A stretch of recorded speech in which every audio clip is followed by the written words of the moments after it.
Verse 217. They ask you about the sacred month, about fighting therein. Say, fighting therein is a great. But averting from the way of Allah and disbelief in Him and al-Masjid al-Haram and the expulsion of its people therefrom are greater in the sight of Allah. And fitna is greater than killing. And they will continue to fight you until they turn you back from your religion if they are able. And whoever among you reverts from his religion and dies while he is a disbeliever, for those, their deeds have become worthless in this world and the hereafter. And those are the companions of the fire, they will abide therein eternally. Explanation. 1. Sacred months and fighting. The sacred months, Dhul-Qa'dah, Dhul-Hijjah, Muharram, and Rajab, are times when fighting is generally prohibited. However, Shia Tafsir explains that while fighting in these months is a significant sin, the greater injustice lies in preventing others from worshipping Allah and oppressing the faithful. 2. Fitna, trial, as a greater sin. The term fitna refers to severe persecution, attempts to turn believers away from their faith, or the oppression of Muslims. Resisting oppression and ensuring the freedom to worship Allah is a higher priority than observing the prohibition on fighting. 3. Apostasy and its consequences. Apostasy, reverting from Islam to disbelief, nullifies a person's deeds if they persist in disbelief until death. Scholars focus on the spiritual consequences rather than worldly punishment, stressing the eternal repercussions of abandoning faith. 4. Eternal accountability. The verse warns of the permanence of punishment for those who reject divine guidance after receiving it. Verse 218. Indeed, those who have believed and those who have emigrated and fought in the cause of Allah, those hope for the mercy of Allah. And Allah is forgiving and merciful. Explanation. 1. Qualities of true believers. This verse highlights 3 qualities of true believers. Faith, Iman. Emigration, Hijra, for the sake of Allah. Striving, Jihad, in His cause.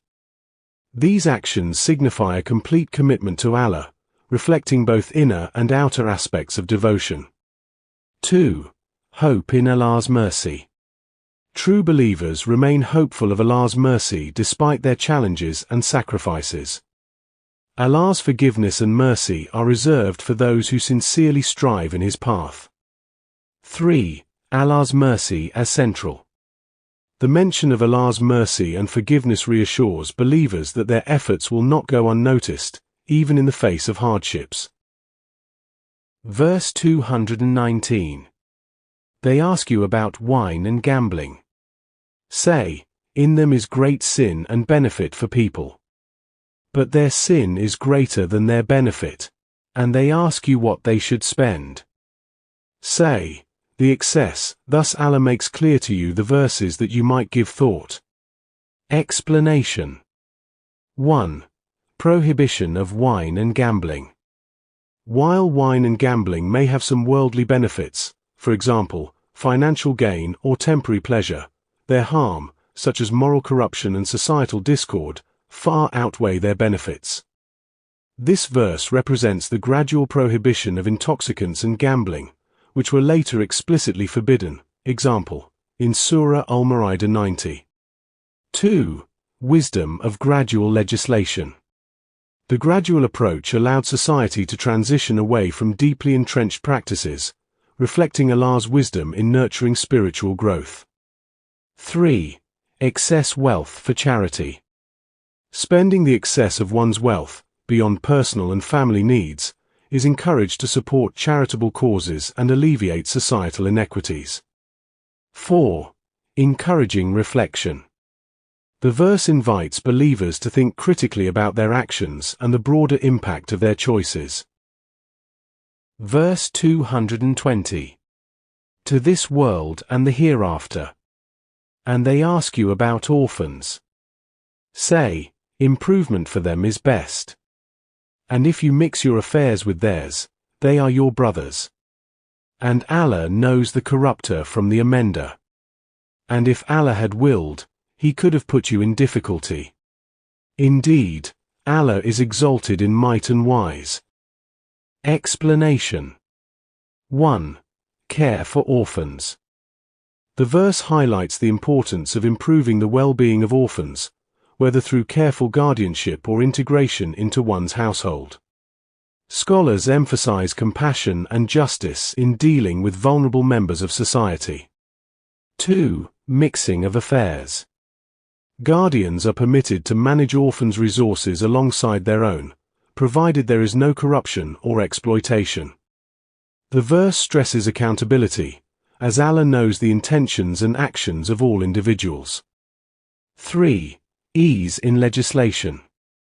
Allah's laws are designed to facilitate righteousness rather than impose undue hardship, reflecting His wisdom and might. Verse 221. And do not marry polytheistic women until they believe. And a believing slave woman is better than a polytheist, even though she might please you. And do not marry polytheistic men until they believe. And a believing slave is better than a polytheist, even though he might please you. Those invite to the fire, but Allah invites to paradise and to forgiveness, by His permission. And He makes clear His verses to the people that they may remember. Explanation.